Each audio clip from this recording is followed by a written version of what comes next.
నమస్కారం BJP TV news కి స్వాగతం. హెడ్లైన్ చూద్దాం.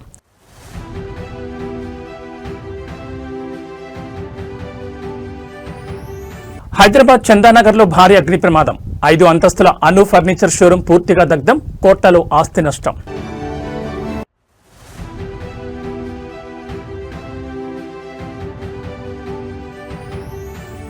అరకు రుచులకు గ్లోబల్ బ్రాండింగ్. అరకు కౌని గిరిజన ఆర్గానిక్ మిల్లెట్ మెనూను ఆవిష్కరించిన సీఎం చంద్రబాబు.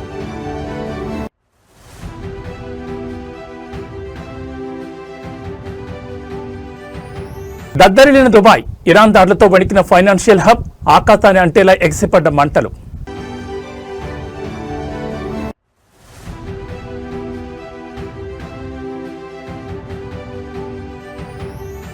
శ్రీకాకుళం జిల్లా వాసులకు రైల్వే శాఖ భారీ బోరట. 3 కీలక రైళ్లకు కొత్త స్టాపేజీలు మంజూరు.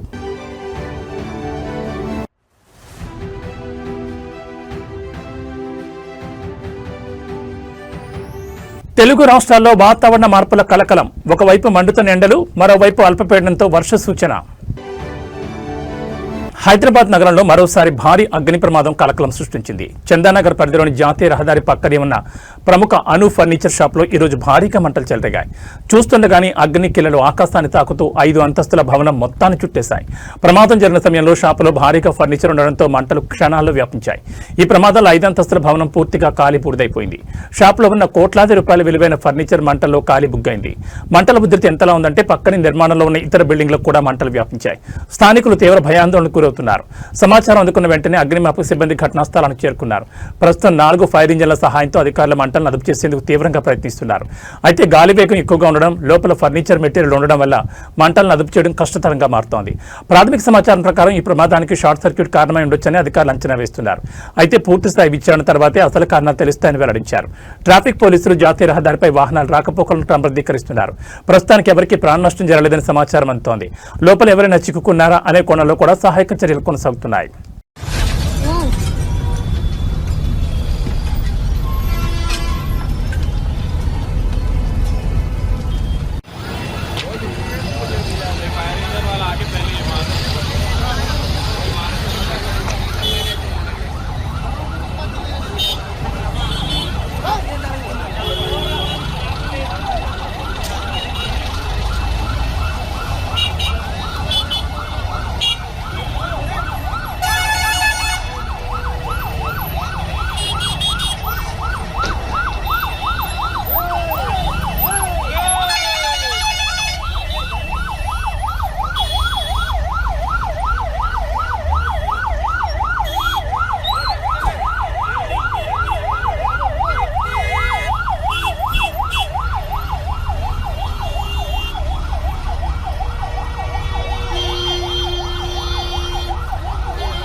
భాగ్యనగరం నేడు సరికొత్త రంగులను అద్దుకుంది. హైదరాబాద్ కేవలం ఐటీ, ఫార్మా రంగాలకే పరిమితం కాదని ప్రపంచ స్థాయి వినోద రంగానికి ఇది అసలైన చిరునామా అని మరోసారి నిరూపితమైంది.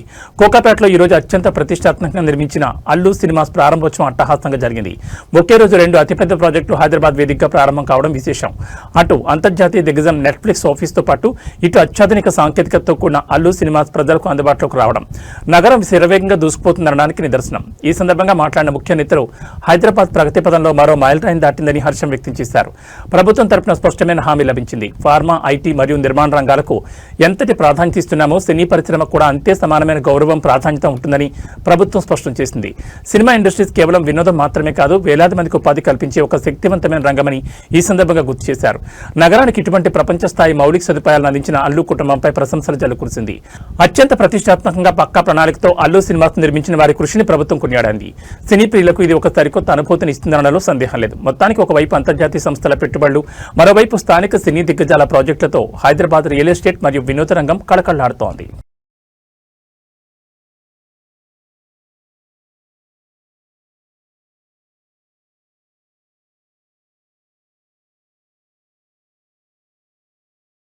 స్టేషన్ ఘన్పూర్ రాజకీయాలు ఇప్పుడు అటు ఇటు కాకుండా ఊగిసలాడుతున్నాయి. గెలిచింది గులాబీ గుర్తు మీద, వెళ్ళింది హస్తం గుటికి. కానీ ఇప్పుడు మళ్లీ గులాబీ ఫ్లెక్సీలు దర్శనమిస్తున్నారు ఎమ్మెల్యే కడియం శ్రీహరి. అవును, చిల్పూరు శ్రీ బుగులు వెంకటేశ్వర స్వామి దేవాలయ చైర్మన్ ప్రమాణ స్వీకార కార్యక్రమం ఇప్పుడు రాజకీయంగా పెను సంచలనాన్ని తెరలేపింది. చిల్పూరు గుట్టపై జరగనున్న ఆలయ చైర్మన్ ప్రమాణ స్వీకారానికి ఎమ్మెల్యే కడియం శ్రీహరి ముఖ్య అతిథిగా విచ్చేస్తున్నారు. అయితే ఈ కార్యక్రమానికి స్వాగతం పలుకుతూ ఏర్పాటు చేసిన ఫ్లెక్సీలు ఇప్పుడు సోషల్ మీడియాలో వైరల్ అవుతున్నాయి. ఈ ఫ్లెక్సీలో కడియం శ్రీహరి ఫోటోతో పాటు బీఆర్ఎస్ పార్టీ గుర్తు, కేసీఆర్, కేటీఆర్ ఫోటోలు దర్శనమివ్వడం చర్చనీయాంశంగా మారింది. కడియం శ్రీహరి గతంలోని బీఆర్ఎస్ నుంచి కాంగ్రెస్లోకి వెళ్లినట్లు ప్రచారం జరిగినప్పటికీ సాంకేతికంగా తాను బీఆర్ఎస్ పార్టీలోనే ఉన్నారని, అనర్హత వేటు పడకుండా జాగ్రత్త పడుతున్నారని రాజకీయ విశ్లేషకులు భావిస్తున్నారు. ఈ క్రమంలోనే బీఆర్ఎస్ జెండాలు, ఫ్లెక్సీలతో స్వాగతం పలకడం చూస్తుంటే ఇది రాజకీయ తెలివితేటలా లేక కేడర్లో ఉన్న గందరగోళమా అన్న ప్రశ్నలు తలెత్తున్నాయి. మరోవైపు స్థానిక బీఆర్ఎస్ నాయకులు మరియు కార్యకర్తలు ఈ ఫ్లెక్సీలను చూసి ఆశ్చర్యపోతున్నారు. అటు కాంగ్రెస్ నాయకులు కూడా ఈ పరిణామాన్ని ఎలా కావాలో అర్థం కాక అయోమయంలో ఉన్నారు. పార్టీ మారినా పాత జెండా పక్కన పెట్టలేకపోతున్నారా అంటూ నియోజకవర్గంలో చోరుగా చర్చ సాగుతోంది. మరి ఈ ఫ్లెక్సీల వ్యవహారంపై కడియం శ్రీహరి స్వయంగా స్పందిస్తారా లేక ఇది కేవలం ప్రోటోకాల్ మరియు సాంకేతిక అంశాలను దృష్టిలో పెట్టుకుని చేసిన పనా అనేది వేచి చూడాలి. చిల్పూరు క్షేత్రంలో భక్తి కంటే ఈ రాజకీయ శక్తి ఎక్కువైందని స్థానికులు ముక్కున వేలేసుకుంటున్నారు.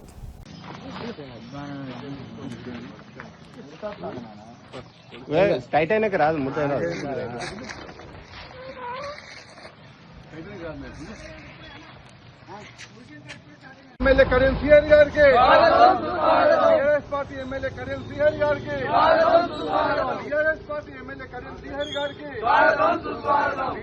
ప్రకృతి ఒడిలో పుట్టిన స్వచ్ఛమైన ఆహారం ఇప్పుడు ప్రపంచ వేదికపైకి రాబోతోంది. విశాఖ మన్యం అరకులోయలోని గిరిజన సోదరులు పండించే చిరుధాన్యాలకు సరికొత్త గుర్తింపునిస్తూ ముఖ్యమంత్రి చంద్రబాబు నాయుడు ఈరోజు అరకు కౌని పేరుతో రూపొందించిన తొలి గిరిజన ఆర్గానిక్ మిల్లెట్ ఫుడ్ మెనూను ఆవిష్కరించారు. గిరిజన ప్రాంతాల్లో సహజ సిద్ధంగా పండించే కొర్రలు, రాకులు, సామలు, కాకిజొన్నలు, గంట్లు, మొక్కజొన్నలు మరియు కొండకందలతో ఈ ప్రత్యేక మెనూను సిద్ధం చేశారు. కేవలం ధాన్యాలు మాత్రమే కాదు, వాటితో చేసిన అద్భుతమైన వంటకాలని ప్రదర్శనలో ఉంచారు. ముఖ్యంగా రాజ్మాతో చేసిన కొర్ర పాయసం, రాగి చపాతీలు, నోరూరించే సామల పులిహార, ఆరోగ్యకరమైన కాంట్ల అంబలి, వేడివేడి కార్న్ వడలు మరియు కొండ కందలతో చేసిన తూర్ దాల్ కర్రీ వంటి పదార్థాలు అందరినీ ఆకట్టుకున్నాయి. ముఖ్యమంత్రి చంద్రబాబు నాయుడు స్వయంగా ఈ ఆహార ఉత్పత్తులను పరిశీలించి కొన్నింటిని రుచి చూశారు. గిరిజన రైతుల శ్రమను, వారి సాంప్రదాయ వంటకాల్లోని రుచిని ఆయన కొనియాడారు. ఇది కేవలం ఆహారం కాదు, గిరిజనుల సంస్కృతికి మరియు ఆరోగ్యానికి ప్రతీక అని ఆయన వ్యాఖ్యానించారు. ఈ సందర్భంగా ముఖ్యమంత్రి అధికారులకు కీలక సూచనలు చేశారు. గిరిజన ఆహార సంప్రదాయాలను గౌరవిస్తూనే మార్కెట్లో వీటికి ఉన్న గిరాకీని దృష్టిలో పెట్టుకుని ఆర్గానిక్ మిల్లెట్ ఆహారాన్ని మరింత ప్రోత్సహించాలని కోరారు. తద్వారా అటు గిరిజనులకు ఆర్థిక భరోసా, ఇటు ప్రజలకు ఆరోగ్యకరమైన ఆహారం లభిస్తుందని ఆయన ఆకాంక్షించారు. అరకు కాఫీ తర్వాత ఇప్పుడు అరకు కౌని మిల్లెట్ ఫుడ్ కూడా గ్లోబల్ బ్రాండ్ గా ఎదగడం ఖాయమనిపిస్తోంది. ప్రకృతికి దగ్గరగా ఉంటూ పండించిన ఈ వంటకాలు ఇకపై మన ప్లేట్లలో కూడా చేరబోతున్నాయి. అడుగడుగునా శివనామస్మరణ, గుండె నిండా మల్లికార్జునుడి ధ్యానం, ఎటు చూసినా కాషాయ జెండాల రెపరెపలు. అవును, ద్వాదశ జ్యోతిర్లింగాల్లో ఒకటైన శ్రీశైల పుణ్యక్షేత్రం ఇప్పుడు కన్నడ భక్తుల రాకతో కిటకిటలాడుతోంది. నల్లమల అటవీ మార్గం గుండా వేలాదిగా తరలివస్తున్న భక్తులతో ఈ ప్రాంతమంతా ఆధ్యాత్మిక శోభను సంతరించుకుంది. ప్రస్తుతం భానుడు బగబగమంటున్నాడు. ఎండ తీవ్రత విపరీతంగా ఉంది. కానీ ఆ మల్లలను దర్శించుకోవాలనే తపన ముందు ఈ ఎండలు జుజ్జి అనిపిస్తున్నాయి. కర్ణాటక రాష్ట్రం నలుమూల నుంచి వేలాది మంది భక్తులు కాలినడకన అడవి మార్గాల ద్వారా శ్రీశైలానికి చేరుకుంటున్నారు. ముళ్ల కంచెలు, కఠినమైన రాతిదారులు, వన్యప్రాణుల భయం ఇలా ఏదీ వారిని ఆపలేకపోతోంది. భుజాన కావడి, నోట శంభో శంకర అనే నాదంతో భక్తులు ముందుకు సాగుతున్నారు. శ్రీశైల క్షేత్రంలో అత్యంత వైభవంగా జరిగే ఉగాది మహోత్సవాలకు రంగం సిద్ధమైంది. ఈ నెల 16వ తేదీ నుంచి 20వ తేదీ వరకు 5 రోజుల పాటు ఈ వేడుకలు కన్నడ పండుగ జరగనున్నాయి. ముఖ్యంగా కన్నడ భక్తులకు మల్లికార్జున స్వామి అంటే అపారమైన నమ్మకం. తమ ఆరాధ్య దైవానికి ఉగాది పర్వదినాన మొక్కులు తీర్చుకునేందుకు రాష్ట్ర సరిహద్దులు దాటి కొద్దీ భక్తులు పోటెత్తుతున్నారు. భక్తుల రాకను దృష్టిలో పెట్టుకుని ఆలయ అధికారులు మరియు ప్రభుత్వం విస్తృత ఏర్పాట్లు చేసింది. నల్లమల అటవీ మార్గంలో పాదయాత్ర చేసే భక్తుల కోసం స్వచ్ఛంద సంస్థలు మంచినీరు, మజ్జిగ మరియు అల్పాహార కేంద్రాలను ఏర్పాటు చేశాయి. భక్తులకు ఎటువంటి ఇబ్బంది కలగకుండా ట్రాఫిక్ మరియు భద్రతా చర్యలను పోలీసులు పర్యవేక్షిస్తున్నారు. ప్రకృతి ఒడిలో పక్షుల కిలకల రావాల మధ్య సాగుతున్న ఈ పాదయాత్ర చూస్తుంటే భక్తికి మించిన శక్తి లేదనిపిస్తోంది.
ಅವ್ರೇನು ಉಣಕತ್ತಾರ ಏನು ಯಾರಿಗೆ ಗೊತ್ತು ಉಣಕತ್ತ ನಾವು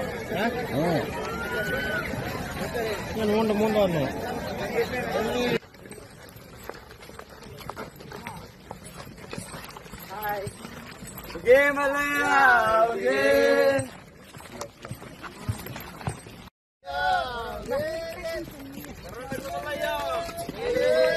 ఓం నమః శివాయ.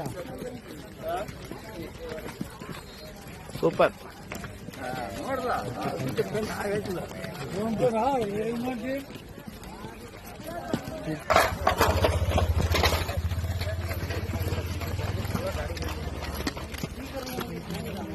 ప్రపంచం ఇప్పుడు యుద్ధ జ్వాలల మధ్య కొట్టుమిట్టాడుతోంది. అటు అమెరికా, ఇజ్రాయెల్, ఇటు ఇరాన్ మధ్య నెలకొన్న భీకర ఉద్రిక్తతలు అంతర్జాతీయ చమురు మార్కెట్ను వణికించేస్తున్నాయి. ఇలాంటి క్లిష్ట పరిస్థితుల్లో భారత్కు ఒక భారీ బొరట లభించింది. మృత్యు వెన్నాడుతున్న యుద్ధ మేఘాలను చీల్చుకుంటూ తొలి ఆయిల్ ట్యాంకర్ సురక్షితంగా భారత్ గడ్డపై అడుగుపెట్టింది. సౌదీ అరేబియాలోని రాస్ తనూరా పోర్ట్ నుంచి బయలుదేరిన లైబీరియా జెండా కలిగిన ఈ భారీ ఆయిల్ ట్యాంకర్ ప్రపంచంలోనే అత్యంత ప్రమాదకరమైన హార్ముజ్ జలసంధి మీదుగా ప్రయాణించి ముంబై తీరానికి చేరుకుంది. యుద్ధ విమానాలు, క్షిపణుల భయం మధ్య ఈ ట్యాంకర్ ప్రయాణం కొనసాగడం ఇప్పుడు ప్రపంచవ్యాప్తంగా చర్చనీయాంశమైంది. ఈ నౌకలో సుమారు 1,35,335 మెట్రిక్ టన్నుల ముడి చమురుంది. దేశీయ ఇంధన అవసరాల దృష్ట్యా ఈ సరఫరా అత్యంత కీలకం. యుద్ధం కారణంగా సముద్ర మార్గాల్లో రవాణా స్తంభించిపోతుందేమో అన్న ఆందోళన మధ్య ఇంత భారీ ఎత్తున చమురు భారత్కు చేరడం మన దేశ ఇంధన వ్యూహానికి దక్కిన విజయంగా చెప్పొచ్చు. పశ్చిమాసియాలో యుద్ధం తీవ్రమైతే పెట్రోల్, డీజిల్ ధరలు ఆకాశం తాకుతాయని సామాన్యులు భయపడుతున్నారు. కానీ ఈ ట్యాంకర్ సురక్షితంగా రావడం ద్వారా చమురు నిల్వలపై కాస్త నమ్మకం కలిగింది. భారత ప్రభుత్వం మరియు దౌత్య వర్గాలు నిరంతరం పర్యవేక్షిస్తుండటంతో ప్రమాదకర పరిస్థితుల్లోనూ ఈ నౌక తన గమ్యాన్ని చేరుకోగలిగింది. ప్రస్తుతానికి భారీ నిల్వలు ముంబై పోర్టులో అన్లోడ్ అవుతున్నాయి. మరిన్ని ట్యాంకర్లు కూడా ఇదే మార్గంలో వచ్చే అవకాశం ఉండడంతో భారత్లో చమురు కొరత ఏర్పడకుండా అధికారులు చర్యలు తీసుకుంటున్నారు. యుద్ధం ఇంకా ముగియలేదు, కానీ ఈ ట్యాంకర్ రాక దేశానికి పెద్ద బోరాటైంది.